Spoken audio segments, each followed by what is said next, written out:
ओम शांति। आज 24 दिसंबर 2022 के बाबा के अनमोल मधुर महावाक्य सुनेंगे।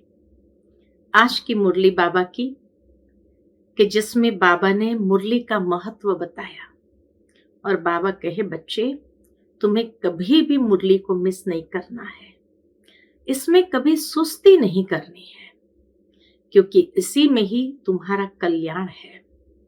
मुरली सुनने से आत्मा को खुराक मिलता है और मन स्वस्थ हो जाता है, प्रसन्न हो जाता है। इसीलिए बाबा कहे, तुम बच्चों को सदा मुरली पर अटेंशन देते हुए, पढ़ाई पर अटेंशन देते हुए अपनी उन्नति करनी है। साथ ही साथ बाबा कहे कि बच्चे अब हमारा ये अंतिम 84वां जन्म है और इसीलिए अब वापस घर जाना है।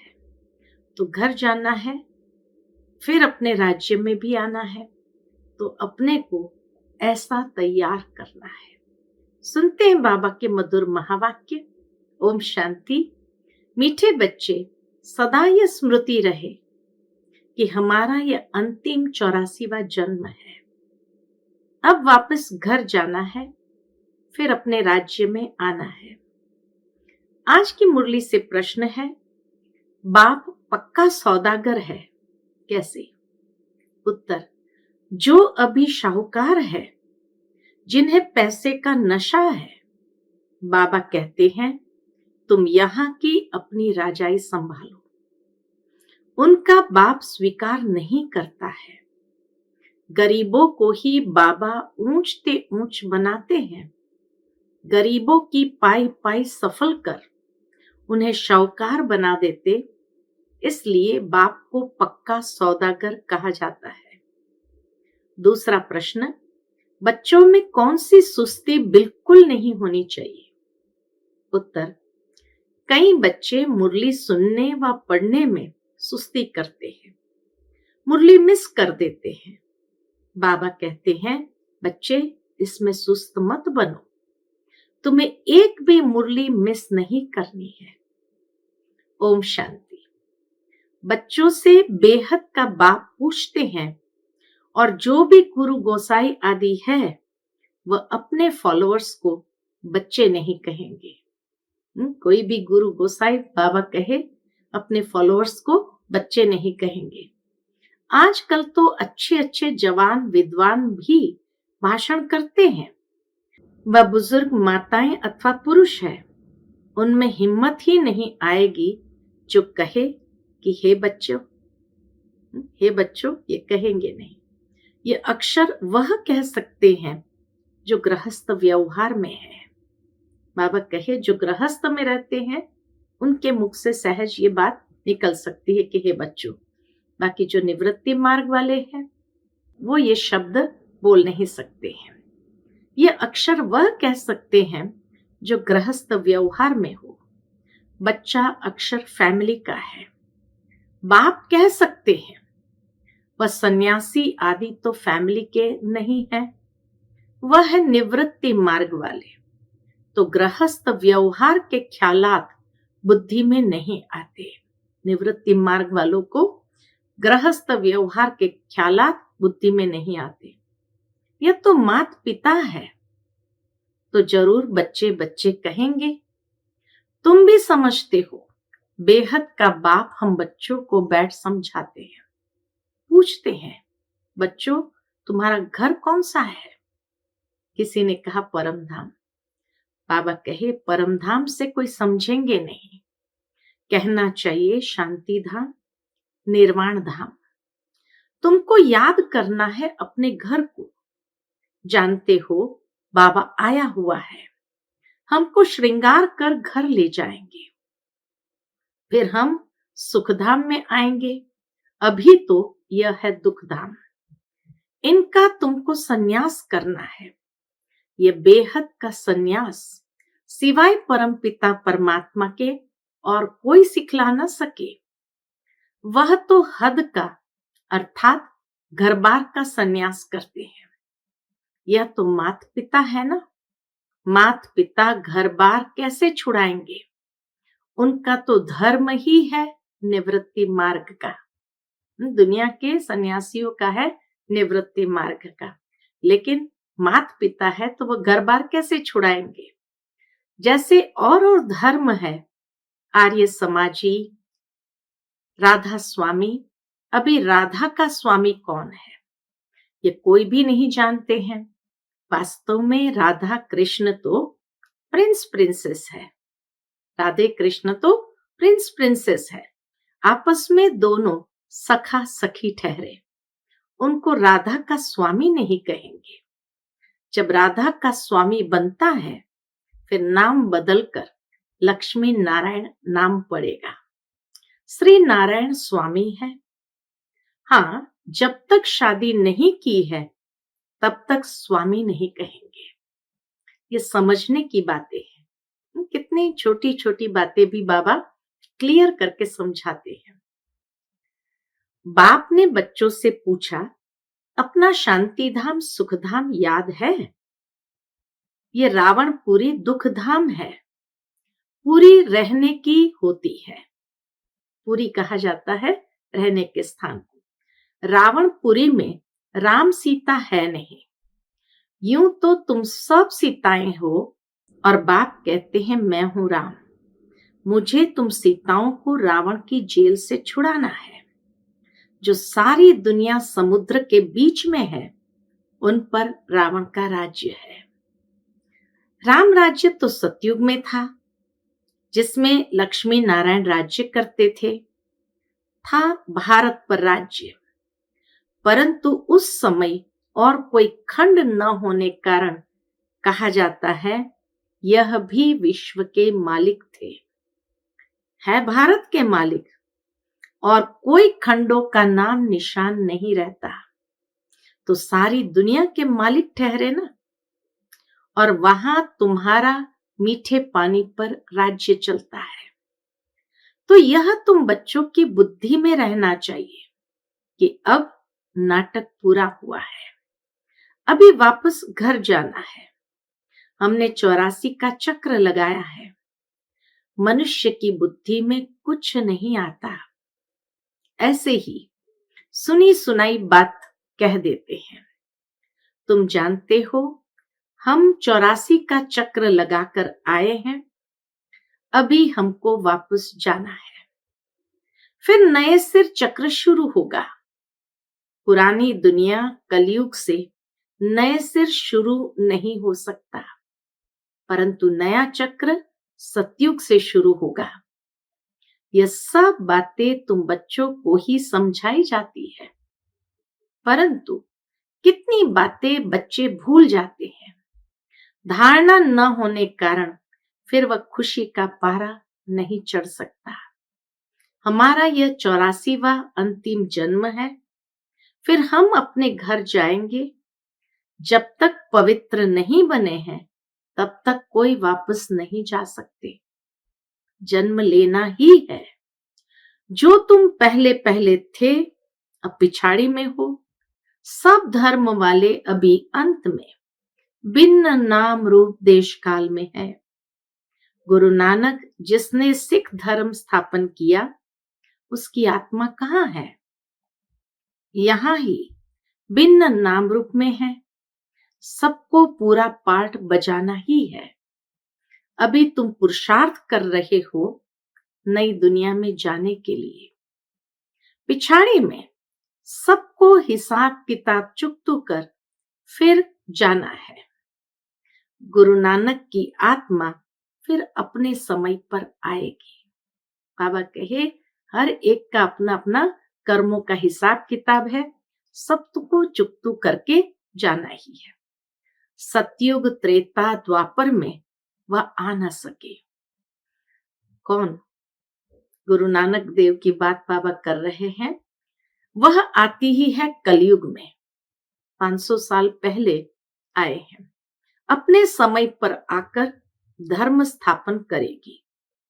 नंबरवार अवतार आते हैं जो आकर अपना धर्म स्थापन करते हैं। पहला नंबर अवतार है किसका?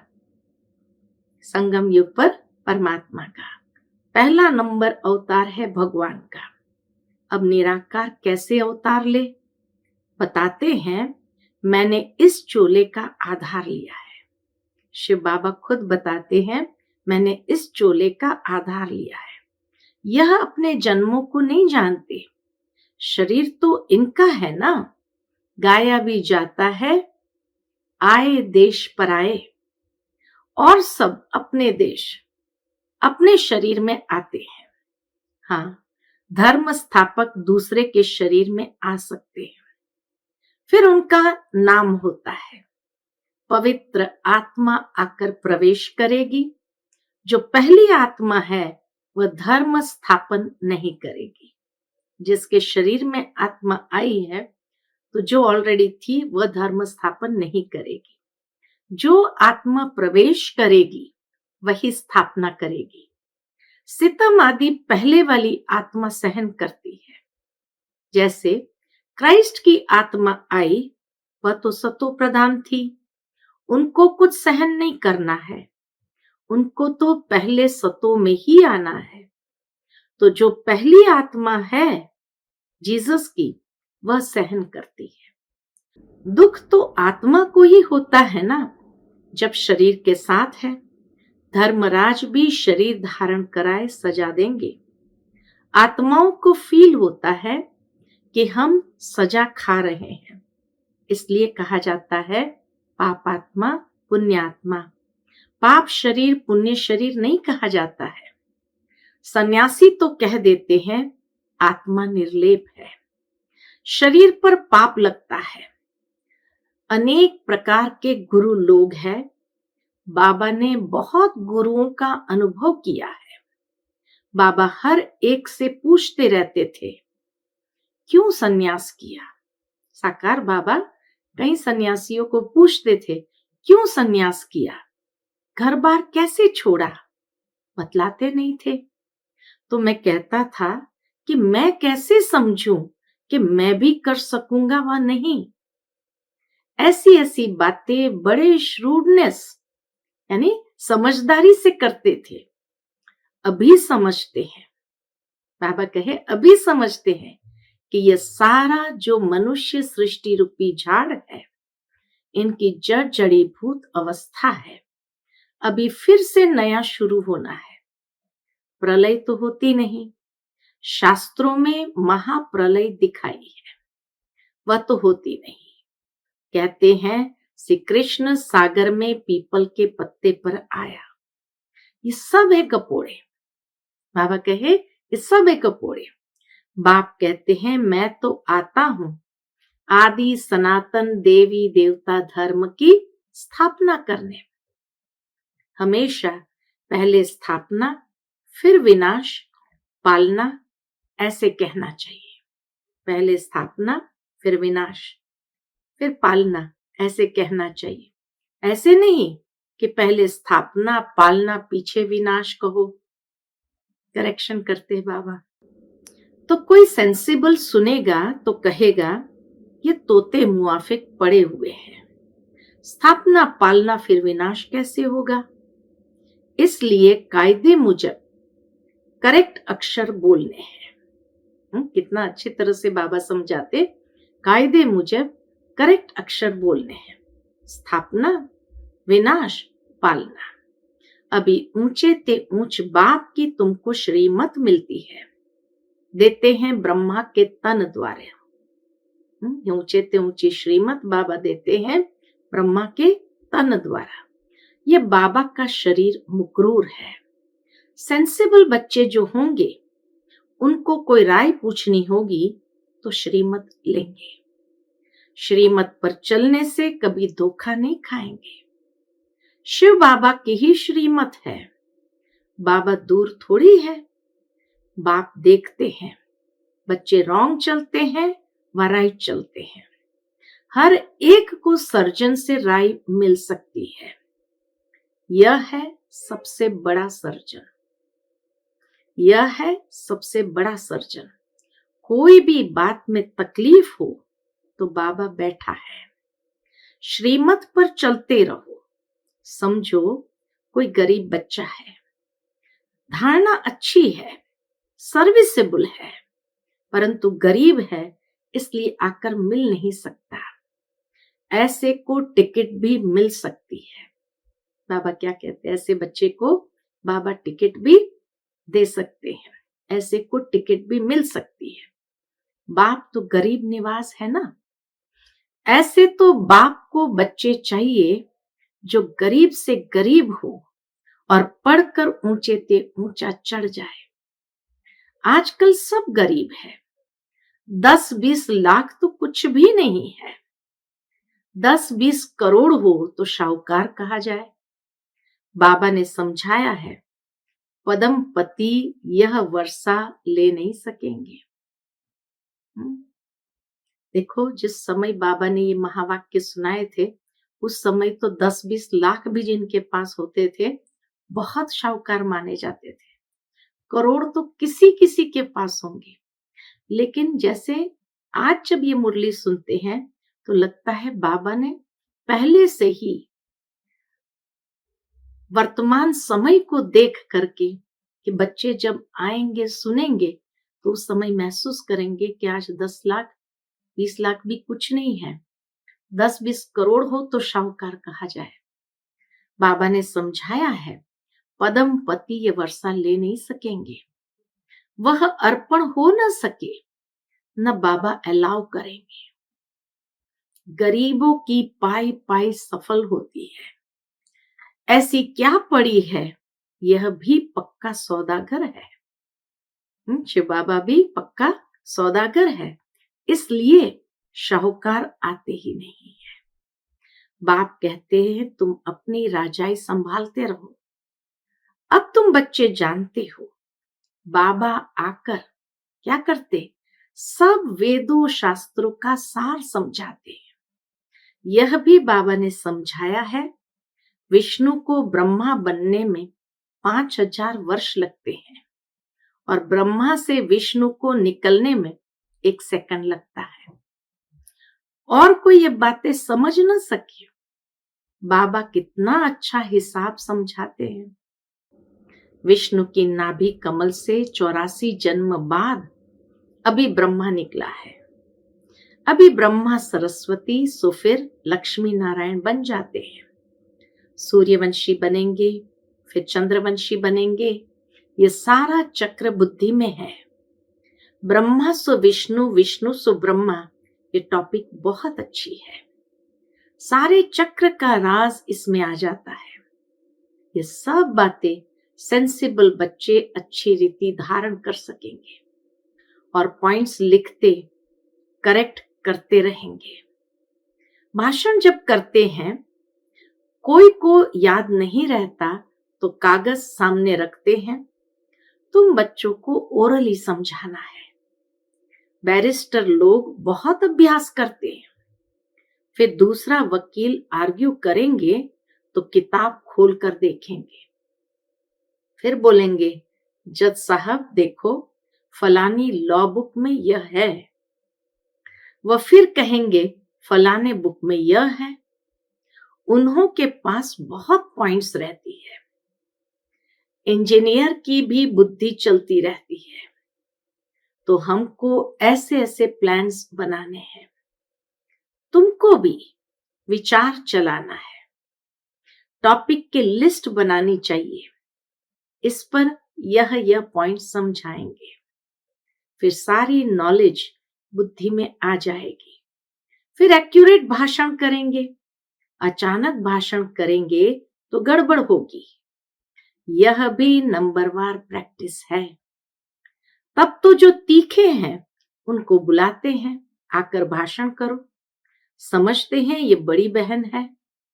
भाइयों में जगदीश होशियार है तो कहेंगे ये बड़ा भाई है, तो फिर रिगार्ड पूरा रखना चाहिए।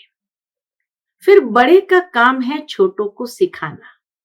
देखो बाबा कैसे हर एक को अपना महत्व भी बताते हैं और कर्तव्य भी बताते हैं। फिर बड़ों का काम है छोटों को सिखाना। स्कूल में मैनर्स भी सिखलाते हैं। इसमें भी मैनर्स अच्छे चाहिए। दैवी गुण धारण करने हैं। मूडी नहीं बनना है। कभी मीठा, कभी कैसा, वह फिर सर्विस नहीं कर सकते। बहुत मीठा बनना चाहिए, बहुत प्यार से किसको समझाना है, तब अच्छा पद मिल सकता है। सभी को राजी करना है, यह तो जानते हो। बाबा आकर सभी मनुष्य मात्र को खुश करते हैं। सर्व के सदगति दाता, सर्व को सुख शांति देने वाला है। प्रेम का सागर, सुख का सागर है। तुम्हारा बाप है तो बाप जैसा मीठा बनना पड़े। तुम कल्प कल्प बाप का शो निकालते हो। शिव शक्ति पांडव सेना, तुम स्वर्ग की स्थापना करते हो। टाइम लगता है। जब तक आसुरी गुण बदल दैवी गुण बन जाए, आत्मा पर जो जंक चढ़ी हुई है वह कैसे निकलेगी? योग बल से। जितना बाबा की याद में रहेंगे, जितना बाबा की याद में रहेंगे, उतना कट उतरेगी। बच्चों को मुरली एक भी मिस नहीं करनी चाहिए। बहुत बच्चे सुस्त हैं जो कभी मुरली भी नहीं पढ़ते हैं। मुरली में बहुत अच्छी अच्छी पॉइंट्स निकलती है, तो कभी भी मुरली मिस नहीं होनी चाहिए। परंतु बाबा जानते हैं अच्छे अच्छे बीके, बाबा क्या कहते हैं, अच्छे अच्छे बीके भी मुरली की परवाह नहीं करते हैं। समझते हैं हम होशियार हैं। अच्छा, मीठे मीठे सिकिलते बच्चों प्रति माता पिता बाप दादा का याद प्यार और गुड मॉर्निंग। रूहानी बाप की रूहानी बच्चों को नमस्ते। हम सब रूहानी बच्चों की रूहानी माता पिता बाप दादा को याद प्यार, गुड मॉर्निंग और नमस्ते। नमस्ते। शुक्रिया बाबा, शुक्रिया। आज की मुरली से धारणा के लिए मुख्य सार है। पहली पॉइंट, सभी को राजी करना है। मूड़ी दिमाग वाला नहीं बनना है। बहुत बहुत मीठा बनना है। अच्छे मैनर सीखने और सिखलाने हैं। दूसरी पॉइंट, हर कदम पर सुप्रीम सर्जन से राय लेनी है। श्रीमत पर चलते रहना है। सेंसिबल बन हर पॉइंट्स स्वयं में धारण करनी है। आज का बाप दादा का मधुर वरदान है, त्रिकालदर्शी स्थिति में रहे ड्रामा के हर समय के पार्ट को देखने वाले मास्टर नॉलेजफुल भव। त्रिकालदर्शी स्थिति में रहे ड्रामा के हर समय के पार्ट को देखने वाले मास्टर नॉलेजफुल भव। त्रिकालदर्शी स्थिति में स्थित रहकर देखो कि हम क्या थे, क्या है और क्या होंगे। इस ड्रामा में हमारा विशेष पार्ट नूंदा हुआ है। इतना स्पष्ट अनुभव हो कि कल हम देवता थे और फिर कल बनने वाले हैं। कल हम देवता थे और फिर कल बनने वाले हैं। हमें तीनों कालों की नॉलेज मिल गई। जैसे कोई भी देश में जब टॉप पॉइंट पर खड़े होकर सारे शहर को देखते हो तो मजा आता है। बाबा कहे, जैसे कोई भी देश में जब टॉप पॉइंट पर खड़े होकर सारे शहर को देखते हैं तो मजा आता है। ऐसे संगम युग टॉप पॉइंट है। इस पर खड़े होकर नॉलेजफुल बन हर पार्ट को देखो तो बहुत मजा आएगा। बाबा कहे, ऐसे संगम युग टॉप पॉइंट है। इस पर खड़े होकर नॉलेजफुल बन हर पार्ट को देखो तो बहुत मजा आएगा। आज का स्लोगन है, जो सदा योग युक्त है उन्हें सर्व का सहयोग स्वतः प्राप्त होता है। जो सदा योग युक्त है उन्हें सर्व का सहयोग स्वतः प्राप्त होता है। अच्छा, ओम शांति।